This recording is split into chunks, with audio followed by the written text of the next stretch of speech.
एक आदमी एक लड़की को पैसों के लिए एक घटिया प्रपोजल देता है। इसके बाद इनका प्लान सही से चल रहा होता है, पर इसमें एक बड़ा सा ट्विस्ट आता है। आज की हमारी मूवी परफेक्ट प्रपोजल ये 2015 की क्राइम थ्रिलर मूवी है। इस मूवी में जो ट्विस्ट आता है और इसके बाद जो जो सिचुएशन होती है ये बहुत ही सही है। ये एक मिस्ट्री मूवी है तो इसके बारे में ज़्यादा बोलना कुछ गलत हो सकता है, तो चलिए शुरू करते हैं। मूवी स्टार्ट होती है और हमें मकाओ दिखाया जाता है। कसिनो लाइफ, बार लाइफ, ये सब हम देखते हैं। इसके बाद हमें एक बार में जीयून जो हमारी मेन कैरेक्टर है ये बियर वगैरह सर्व करते हुए दिखती है। जब वह अपने फ्रेंड से बात कर रही होती है तो उसकी फ्रेंड उसे एक एडवर्टाइजमेंट दिखाती है। इस एडवर्टाइजमेंट में लिखा होता है कि एक आदमी की केयर करने के लिए एक सिंगल वुमन चाहिए और इंटरव्यू के बाद ही इसका फैसला वो करेंगे कि उसे जॉब मिला है या नहीं। इसकी फ्रेंड कह रही होती है कि इस इंटरव्यू का मीनिंग ही अलग है।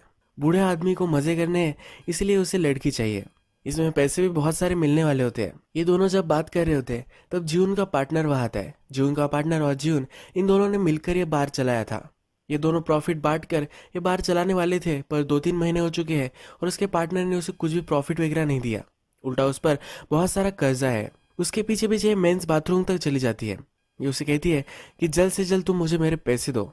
ये कहता है कि इसके पास ये पैसे नहीं है, पर आज ये जुआ खेलने के लिए जाने वाला है। जुआ खेलेगा और इसे डबल पैसे वो दे सकता है। इनके जो सब पैसे थे इसने जुए में ही खर्च कर दिए हैं। थोड़ी देर में जीवन के पार्टनर के पास गुंडे आ जाते हैं। इसे बहुत मारते क्योंकि इनसे भी इसने बहुत सारे पैसे लिए थे। जीवन इस आदमी की पार्टनर थी और अच्छी फ्रेंड भी थी, इसलिए अब जीवन को ही ये धमकाने लग जाते हैं। ये कहते हैं इसने जो सब पैसे लिए थे ये सब अब तुम्हें पे करने हैं, वरना तुम्हारी लाइफ खतरे में हो सकती है। जीवन अब बड़े प्रॉब्लम में फंस जाती है। अब क्रेडिट्स रोल होते हैं और हमें दिखता है कि जीवन इंटरव्यू के लिए जा रही है। जो इंटरव्यू उसकी फ्रेंड उसे दिखा रही थी ओल्ड मैन की केयर करने के लिए, उसी इंटरव्यू में जा रही होती है। इंटरव्यू लेने के लिए और एक मेन कैरेक्टर हमें इंट्रोड्यूस किया जाता है। इसका नाम होता है संग। संग उससे फिर कोरियन में बात करने लग जाता है। मकाओ में सब इंग्लिश बोलते हैं और जीवन कोरियन बोल सकती है, इसलिए इसका एक प्लस पॉइंट होता है। जून के बारे में सब चीज़ें वो पूछता है। जून से पूछता है कि तुम्हारी मदर कहाँ रहती है। जून कहती है कि जब मैं छोटी थी तभी उनका कार एक्सीडेंट हो गया था। संग को बहुत ही बुरा लगता है। संग फिर जॉब के बारे में समझाता है। वो कहता है कि ये जॉब मकाओ के सबसे बड़े कसिनो ओनर के लिए है। जब हम इसके बारे में बात कर रहे हैं तो तुम्हें लग रहा होगा कि सेल्फ मेड मैन है, बहुत बड़ी बड़ी चैरिटीज करता है और बहुत ही अच्छा आदमी होगा, पर यह बहुत ही घटिया आदमी है। ये इगोइस्टिक, सब लोगों पर चिढ़ने वाला और किसी को भी कोई भी नहीं समझने वाला एक बहुत ही घटिया इंसान है। इसकी तुम्हें केयर करनी है, ये इसका जॉब होता है। वो जीवन से पूछता है कि तुम्हें क्यों ये जॉब लेना है। जीवन कहती कि मेरी फाइनेंशियल सिचुएशन बहुत ही खराब चल रही है। मेरे पार्टनर ने लोन लिया था और मुझे वो पे करना है। संग इम्प्रेस्ड हो जाता है। वो कहता है कि तुम बहुत ही स्ट्रेट फॉरवर्ड हो, ये उसे पसंद आता है। जून कहती है क्या मुझे ये जॉब मिल चुका है। संग कहता है कि नहीं, इसमें और भी कुछ चीज़ें हैं। संग फिर उसे एक लोकेशन बताता है, एक होटल में मिलने वाले होते हैं। उसे कहता है कि मैं तुम्हें प्रपोजल वहाँ समझाने वाला हूँ, तुम्हें सिर्फ ये प्रपोजल सुनने के लिए $1000 में दूंगा। जब जीवन इवनिंग में अपने फ्रेंड से बात करती है तो उसकी फ्रेंड इम्प्रेस्ड हो जाती है। वो कहती है इतने सारे पैसे सिर्फ इंटरव्यू के लिए। उसकी फ्रेंड कहती है कि अगर मुझे ये जॉब लगा तो मैं कुछ भी करने के लिए रेडी हो सकती हूँ। अब हम देखते हैं कि संग और जीवन की मीटिंग चल रही है।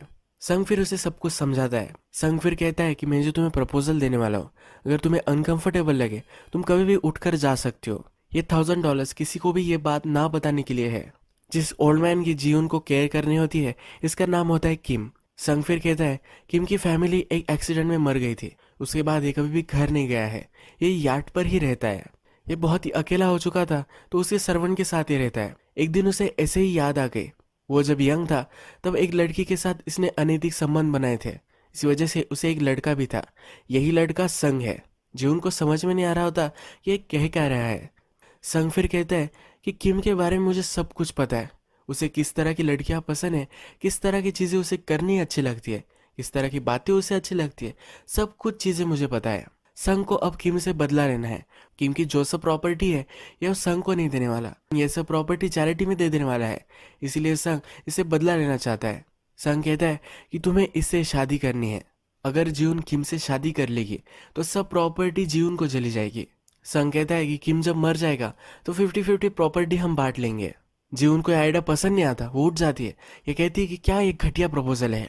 यहाँ से वो जा रही होती है। संग कहता है कि जाओ, जाना है तो जा सकती हो, पर फिर भी वो गुंडे तुम्हारे पीछे ही लगे रहेंगे। तुम्हारी पैसों की प्रॉब्लम कोई भी सॉल्व नहीं करने वाला। जीवन वहां से निकल जाती है। जब वो अपने बिल्डिंग में आती है तो उसने रेंट भी नहीं दिया होता। उसका लैंडलॉर्ड उसके पास आता है और उसका शोषण करने की कोशिश करता है। जीवन अब संग का प्रपोजल एक्सेप्ट करने के लिए रेडी हो जाती है। संग पहले जीवन को शॉपिंग करवाने के लिए लेकर आता है, उसका कंप्लीट मेकओवर करता है। किम को किस तरह की औरतें पसंद है उस तरह का उसे वो कंप्लीट मेकओवर देता है। जीवन अब यार्ड पर आती है। उसे जब सब सर्वेंट्स देखते हैं तो इन्हें वो बहुत ही ब्यूटीफुल लगती है। किम जब वहां आता है तब सब लोग डर कर साइड में हो जाते हैं। किम जीवन से पूछता है कि तुम लेट हो चुकी हो, मुझे वेट करवाना ये अच्छा आइडिया नहीं है। जीवन कहती है कि एक ओल्ड लेडी थी, उसकी मैं केयर कर रही थी, अब मैंने वो जॉब छोड़ दिया है और यहाँ आ चुकी हूँ।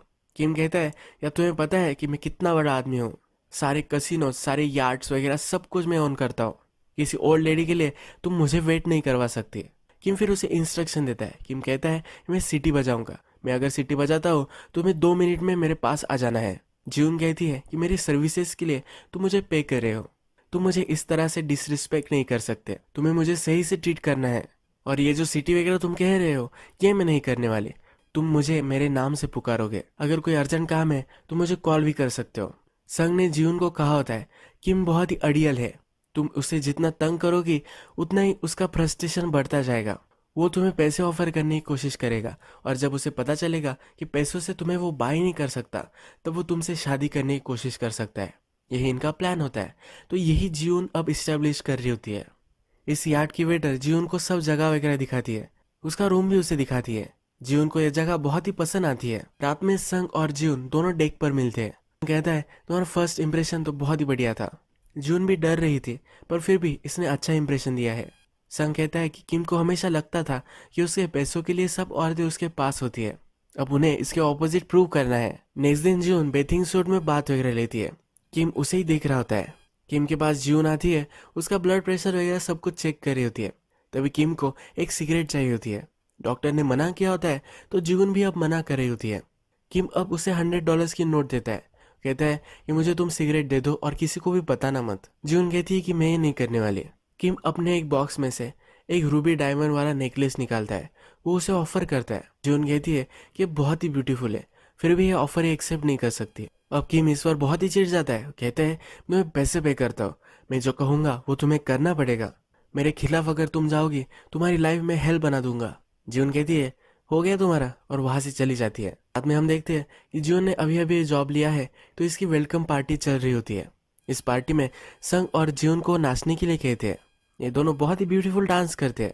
जून कहती है कि हमारी स्टोरी तो सिंड्रेला जैसी है, तुम अचानक मुझे बचाने के लिए आ गए, सिर्फ हिल टूटना ही मिसिंग है।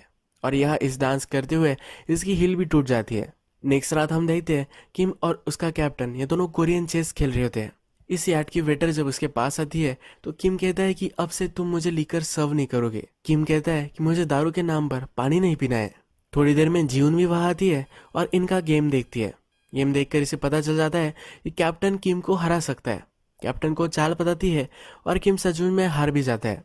किम इगोइस्टिक ही होता है तो उसे गुस्सा आ जाता है। किम कहता है कि अगर तुम्हें सचमुच में इतना गेम ये पता है तो तुम क्यों नहीं खेलती। किम मजाक करता है कि औरतें हमेशा पर्स ड्रेसेस इस तरह की चीजों के पीछे ही भागती है। इन दोनों की बेट लगती है, अगर जीवन जीत गई तो किम से वो कुछ भी मांग सकती है और अगर किम जीत गया तो जीवन को सैलरी नहीं देने वाला। गेम चलता है और जीवन इसमें जीत जाती है।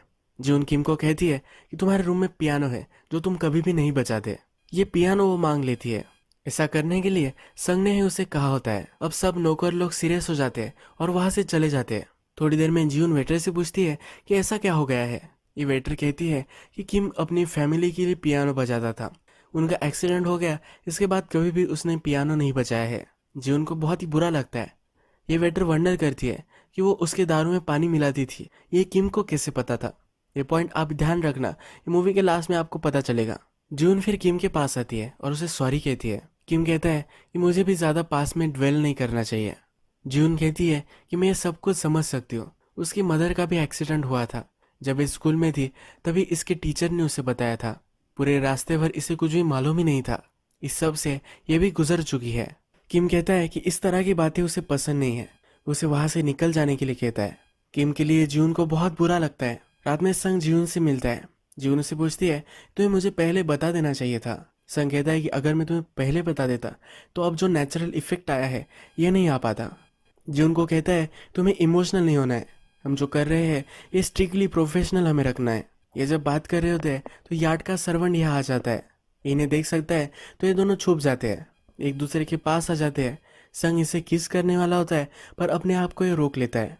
अब नेक्स्ट दिन सुबह हम देखते हैं कि किम फिशिंग कर रहा होता है। फिशिंग करते वक्त एक बड़ा सा फिश उसके हाथ लगता है।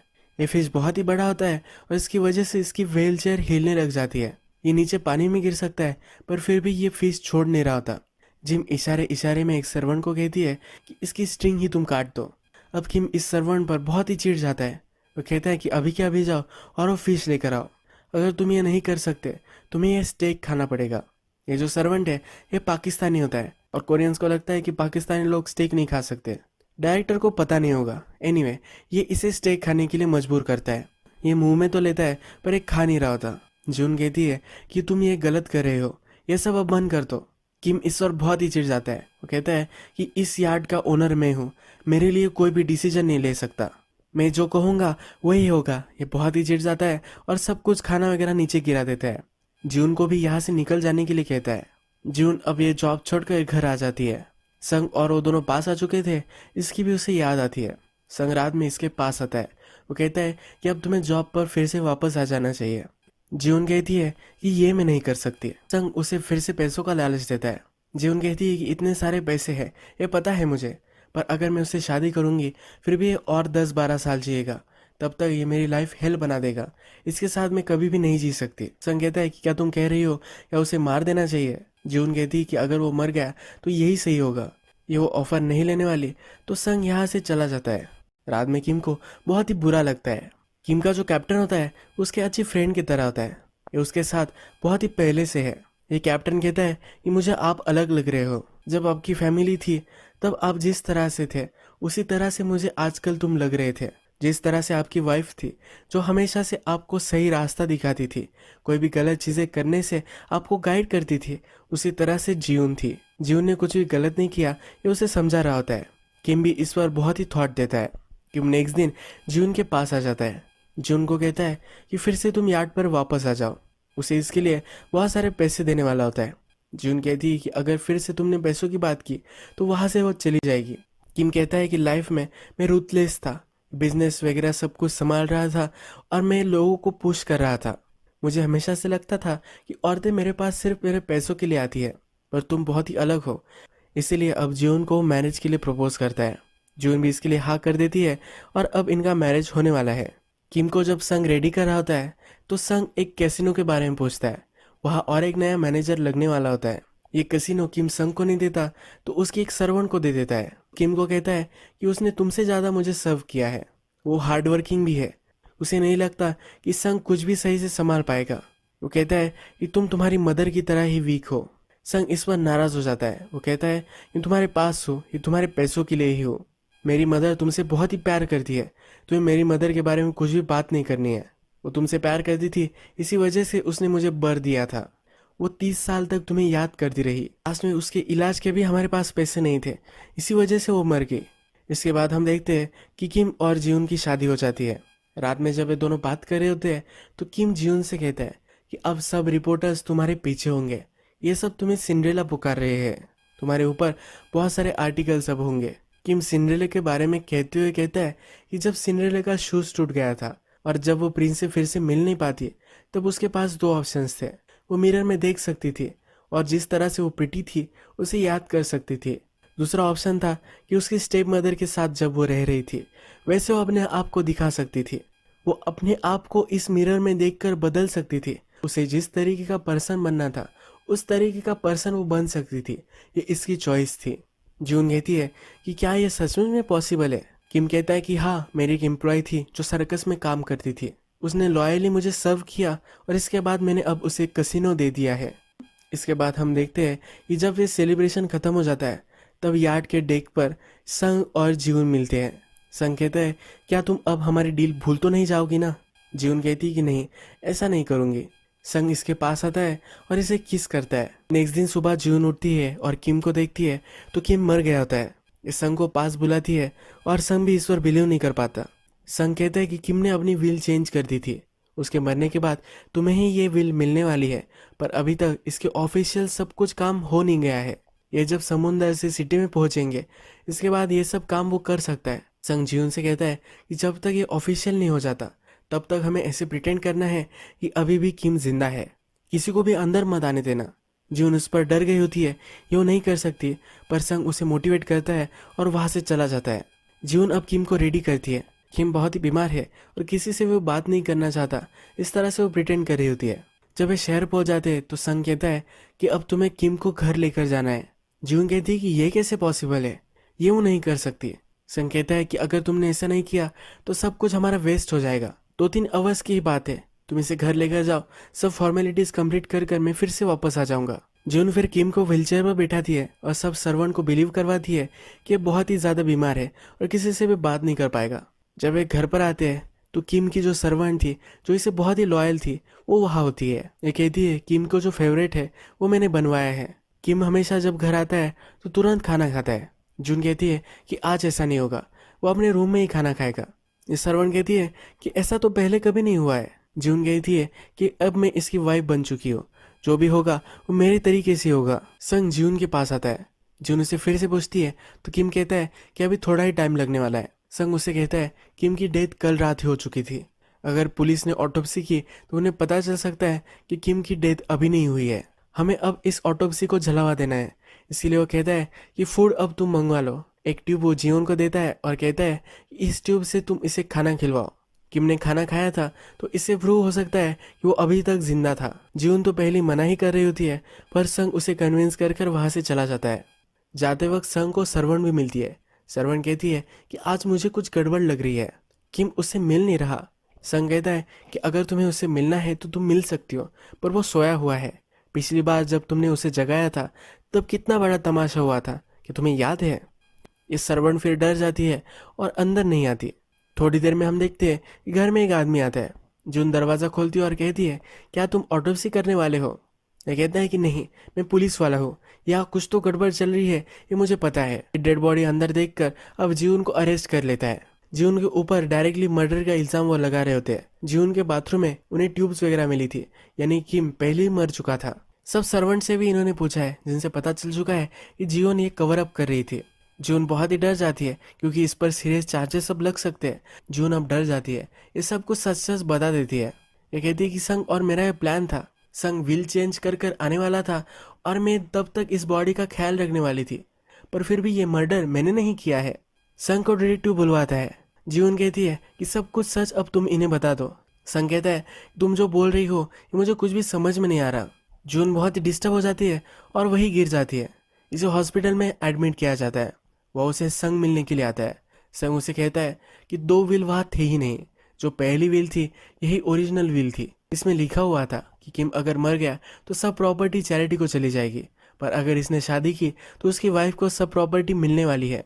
जून कहती है कि फिर तुमने ऐसा सब कुछ क्यों किया। संग कहता है कि सब प्रॉपर्टी तुम्हारे नाम पर है, पर तुमने अब मर्डर किया है तो ये प्रॉपर्टी तुम्हें नहीं मिलेगी। किम का नया प्रीडेसेसर मैं ही हूँ, सब प्रॉपर्टी अब संग को मिलने वाली है। संग कहता है कि सालों से मैं इसका प्लानिंग कर रहा था और 50% मैं तुम्हें कैसे दे सकता हूँ। पास में हमने देखा था कि जून याद छोड़कर घर पर आ गई थी। जब संग उसे मिलने के लिए आया था तो जून बोली थी कि अगर मर गया तो अच्छा होगा। यह सब संग ने रिकॉर्ड कर लिया था, ये वो पुलिस को दे देता है। अब जून के खिलाफ सही से एविडेंस मिल चुका है तो वो जेल में उसे रख देते हैं। जून से मिलने के लिए जो घर पर काम करने वाली सर्वेंट थी वो मिलने के लिए आती है।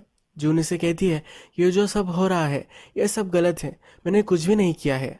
ये सर्वेंट इस पर बिलीव नहीं कर रही होती है। जून कहती है कि अब ट्रूथफुल होना यही मेरे पास एक ऑप्शन है। जैसे सिंड्रेला ने डिसाइड किया था कि उसे क्या बनना है, इसी तरह से अब मुझे डिसाइड करना है। ये जो सर्वेंट थी इसको किम सिंड्रेला बुलाया करता था, इसीलिए ये सर्वेंट अब इस पर बिलीव करने लग जाती है। जीवन कहती है कि मुझे किम के फ्यूनरल पर लेकर जाओ, वहां पर किम के यार्ड पर काम करने वाले जो भी सब सर्वेंट है ये सब अवेलेबल है। इनसे बात कर कर मर्डर किसने किया है ये फिगर आउट कर सकती है। सर्वेंट भी अब इस पर बिलीव करने लग जाती है। एक बड़ा सा लॉयर बुलाती है और जीवन को किम के फ्यूनरल पर लेकर जाती है। इस फ्यूनरल पर यार्ड के वेट्रेस से जीवन मिलती है। ये वेट्रेस उसे कहती है कि मैंने कभी भी बिलीव नहीं किया कि तुम ये कर सकती हो, मैं तुम पर 100% बिलीव करती हूँ। ये इसे एक बैग देती है। ये कहती है किम ने तुम्हारे बहुत सारे फोटोज लिए थे, ये सब इस बैग में होते हैं।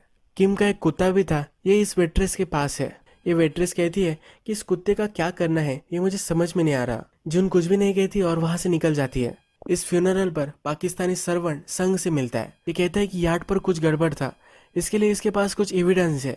संग इससे बात करना चाहता है। संग इसे बात करने के लिए गाड़ी में बिठाता है, उसे मार डालता है। जंगल में जाकर इसकी बॉडी वो काट रहा होता है। जून इस फ्यूनरल से भाग रही होती है, तभी पुलिस इसे पकड़ लेते हैं। जब पुलिस की कार में होती है तो सब फोटोग्राफ्स देख रही होती है। ये फोटोग्राफ्स देखकर इसे अजीब लगते हैं। ये अब दिमाग चलाती है और इसे पता चलता है कि कुत्ते के ऊपर एक क्लिप थी। इस क्लिप में कैमरा हो सकता है और इसी कैमरे से फोटोग्राफ्स लिए गए थे। अगर ये कुत्ता इसे मिल गया और ये क्लिप्स वो अचीव कर पाए तो इनोसेंट है ये पता चल जाएगा। हमने मूवी के फर्स्ट में देखा है कि वेट्रेस दारू में वाटर मिक्स कर रही थी। ये किम को पता चल गया था। किम को ये कैसे पता है ये उसे मालूम नहीं है। अब हमें पता चल चुका है कि जो डॉग था ये हमेशा सब पर सर्विलेंस रखता था। किम ने इस कैमरे की वीडियो टेप में ही ये सब देखा था। जीवन पुलिस से फोटोग्राफ्स मांगती है, पुलिस इसे दे नहीं रहे होते। गाड़ी चलाने वाले ड्राइवर को धक्का लग जाता है और ये इंजोर हो जाता है। इसी वजह से इस गाड़ी का एक्सीडेंट हो जाता है। जीवन वहां से भागती है और एक गाड़ी चुरा लेती है। ये वेट्रेस को कॉल लगाती है और कहती है कि तुम कुत्ता लेकर यार्ड पर आ जाना। संग भी इसी यार्ड पर आया हुआ होता है। ये वेट्रेस अपने बॉयफ्रेंड के साथ इस यार्ड पर आई हुई होती है। संग जब इन दोनों को देखता है तब इसके बॉयफ्रेंड को मार देता है। एक कुत्ता लेकर वहां से भाग रही होती है तो जीवन वहां आ जाती है। जीवन ने कुत्ता लेती है और इसी यार्ड में छिप जाती है। संग इसे ढूंढता है और मारने ही वाला होता है तब ये कुत्ता छोड़ देती है। संग डिस्ट्रैक्टेड हो जाता है। जीवन उस पर वार करती है पर उसे मार नहीं पाती। संग उसे पकड़ लेता है, उसका गला दबा रहा होता है। तभी वेट्रेस एक बड़ी सी चीज लेती है और संग के सर में डाल देती है। संग यही बेहोश हो जाता है। जो कुत्ते की क्लिप में कैमरा था इसे साफ साफ दिखाई देता है कि किम को संग ने ही मार दिया था। अब पुलिस के पास सही से एविडेंस मिल चुका है तो जीवन अब फ्री हो चुकी है। किम की प्रॉपर्टी उसे मिलने वाली थी, अब वो उसे मिल जाती है। संग जेल में चला जाता है। जेल में जीवन संग से मिलने के लिए आती है। संग कहता है कि जब मैं तुमसे पहली बार मिला था तब कैसी सिचुएशन थी, तुम्हें कुछ भी पता नहीं था। अब जीवन बहुत ही पावरफुल बन चुकी है। जीवन कहती है कि क्या तुम्हें सचमुच में उसे मारने की जरूरत थी। संग कहता है कि मेरी मदर जो बीमार थी तो मैंने किम को लेटर लिखा था। उसके इलाज के लिए मैंने उनसे पैसे मांगे थे, पर फिर से कभी कांटेक्ट मत करना। इस तरीके का रिस्पॉन्स किम ने उसे दिया था। संग कहता है कि तुम अपने आप को भी इतना ऑनेस्ट मत समझो, तुम्हारे माइंड में भी ये ख्याल आया था कि उसे मार देना चाहिए। जीवन वहां से जा रही होती है तो संग कहता है कि हमेशा तुम एक चीज याद रखना, तुम्हें ये जो सब मिला है ये मेरी वजह से ही मिला है। जीवन इस पर हंसती है और यहाँ से चली जाती है। इसका मतलब है संग अगर किम को नहीं मारता तो ये उसे मार ही देती। यही मूवी एंड हो जाती है। अगर आपको वीडियो अच्छा लगा होगा तो प्लीज़ इस वीडियो को लाइक कर दीजिएगा। मैं बहुत सारी इस तरह की मूवी लेकर आता रहता हूँ, तो प्लीज़ चैनल को सब्सक्राइब कर दीजिए। बेल नोटिफिकेशन आइकॉन भी दबाना मत भूलिए, यानी कि आपको सब मूवीज़ मिलती रहे। हम फिर से मिलेंगे और एक नई मूवी के साथ। तब तक के लिए थैंक यू और आप अपने आप का ख्याल रखिए।